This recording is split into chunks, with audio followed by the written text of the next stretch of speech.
Hey everybody, welcome back to our channel. So today we'll talk about Hindustan Unilever. तो क्या हो रहा है स्टॉक में और स्टॉक प्राइस में क्या टेक्निकल चार्ट पैटर्न्स बनते हुए दिख रहे हैं, किस प्राइस पॉइंट पे हमें बाई करना चाहिए, बाई करना सेफ भी होगा नहीं इस नेगेटिव इन्वायरमेंट में जहाँ पे अभी कोविड के नए नए न्यूज़ आ रहे हैं, नए नए केसेस, नए नए वेरिएंट्स पाए जा रहे हैं, जिस वजह से मार्केट ने अच्छी खासी करेक्शन दिखाई है और स्टॉक्स लगभग हर एक अच्छे स्टॉक्स हमें अच्छी खासी करेक्शन दिखाते हुए दिख रहे हैं। तो अब हिंदुस्तान यूनिलीवर का अगर बात करते हैं, अगर हम तो सबसे पहले तो मैं आपको एक चीज़ बताऊं कि अगर एफएमसीजी सेक्टर की बात करते हैं तो कोविड हो या कोई भी चीज़ हो, कोई भी पैंडेमिक हो, एफएमसीजी सेक्टर की सेल्स नहीं रुकती है, क्योंकि डे टू डे नीड्स जो हमारी होती है उनको फुलफ़िल करने के लिए जो सेक्टर सबसे आगे रहते हैं वो है हमारे एफएमसीजी सेक्टर्स।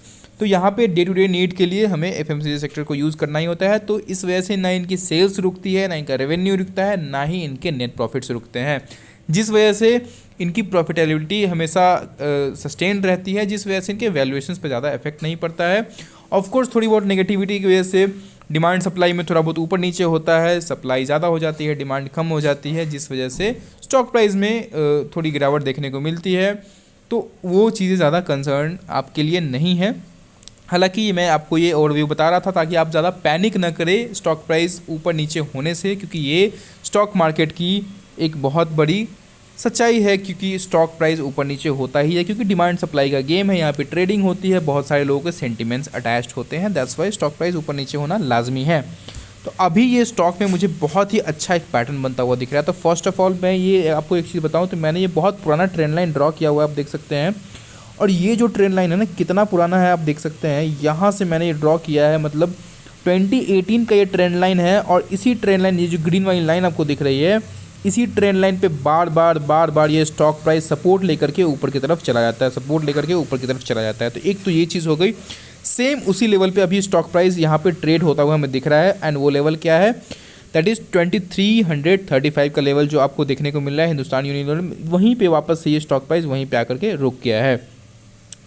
अब यहाँ पे क्या हो सकता है, ऑफ कोर्स यहाँ पे जब इतनी बारी इसने सपोर्ट लिया है, there is a high chance कि वापस से यहाँ पे आके ये सपोर्ट ले और सपोर्ट लेकर के ऊपर की तरफ एक मूव दिखाए। दूसरा जो मैंने ऊपर की तरफ ये वाली जो लाइन ड्रॉ की है, ये एक रेजिस्टेंस लेवल था, यहाँ से स्टॉक प्राइस नीचे आया, वापस से रेजिस्टेंस लिया, नीचे आया, बट अब इसने जब इस लेवल का ब्रेकआउट दिया तो सेम लेवल इसके लिए सपोर्ट बन गया, क्योंकि पहले जो रेजिस्टेंस होता है और स्टॉक प्राइस अगर ऊपर ब्रेकआउट, अगर वो फेक ना हो, ब्रेकआउट देकर उसे सस्टेन करता है तो सेम लेवल उसके लिए सपोर्ट की तरह एक्ट करने लगता है। तो आप देख सकते हैं यहाँ पे, एक सेकंड में यहाँ पे ये यूज़ करता हूँ, तो यहाँ पे ये सेम लेवल ये इसके लिए सपोर्ट की तरह, यहाँ पे सपोर्ट की तरह काम किया, यहाँ पे सपोर्ट, और यहाँ पे अगेन यहाँ पे सपोर्ट लेता हुआ मुझे दिख रहा है। देख सकते हैं आप यहाँ पे बार बार इसने सपोर्ट लिया है इस लेवल से। तो there is a high chance कि यहाँ से ये फिर से सपोर्ट ले, क्योंकि यहाँ पे सपोर्ट का जोन बहुत अच्छा है, क्योंकि आप देख सकते हैं एक तो ट्रेंड लाइन इसको फॉलो कर रहा है, वापस से ये एक रेजिस्टेंस लेवल था, एक हॉरिजॉन्टल लाइन है, वहाँ पे भी सपोर्ट, वहाँ उसका भी सपोर्ट इसे देखने को मिल रहा है। हालांकि जो आरएसआई लेवल्स पे देखें तो ये यहाँ पे अभी ओवरसोल्ड जोन में है, बट अगर थोड़ा सा ये ऊपर अगर मोमेंटम बनती हुई दिखे तो आप यहाँ पे ज़रूर आप इसे बाई कर सकते हैं, क्योंकि एक अच्छा वैल्यू स्टॉक है, आपको अच्छे मतलब सस्ते डिस्काउंट पे, अच्छे खासे डिस्काउंट पे आपको देखने को मिल जाएगा। और दूसरी बात कि सपोर्ट पे स्टॉक को बाई करने का ये एक अपना फ़ायदा होता है कि आपका स्टॉप लॉस बहुत कम रहता है। तो स्टॉप लॉस अगर आप रखना चाहें तो इस लेवल के नीचे आप स्टॉप लॉस रख सकते हैं, डैट इज़ मैं कहूँगा आपको 2300 के नीचे का स्टॉप लॉस आप रख सकते हैं अगर चाहें तो। हालांकि अगर लॉन्ग टर्म इन्वेस्ट करना चाहते हो तो स्टॉप लॉस रखने की कोई ज़रूरत नहीं है। इवन आप ट्रेडिंग भी करना चाहते हो, स्विंग ट्रेड भी करना चाहते हो, तो आपको स्टॉप लॉस रखने की ज़रूरत नहीं है ऐसी बेहतरीन कंपनियों में।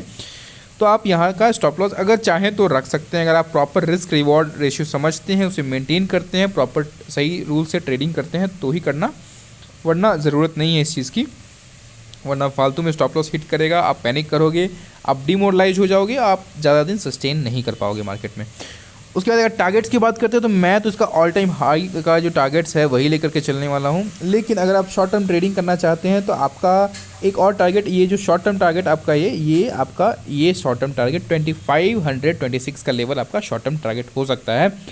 लेकिन अगर आप थोड़े टाइम के लिए और होल्ड करना चाहते हैं तो आपका जो ऑल टाइम हाई है इसका, ये आपका टारगेट रहने वाला है, दैट इज़ 2852 का लेवल इसका टारगेट रहने वाला है। स्टॉप लॉस मैंने आपको बता दिया, 2300 का लेवल स्टॉप लॉस है। शॉर्ट टर्म टारगेट मैंने आपको बता दिया, और ऑल टाइम हाई जो इसका लॉन्ग टर्म टारगेट, थोड़ा बहुत लॉन्ग टर्म व्यू रखते हैं तो आपके लिए ये टारगेट रहने वाला है। सपोर्ट पे है स्टॉक, बहुत ही बेहतरीन कंपनी है।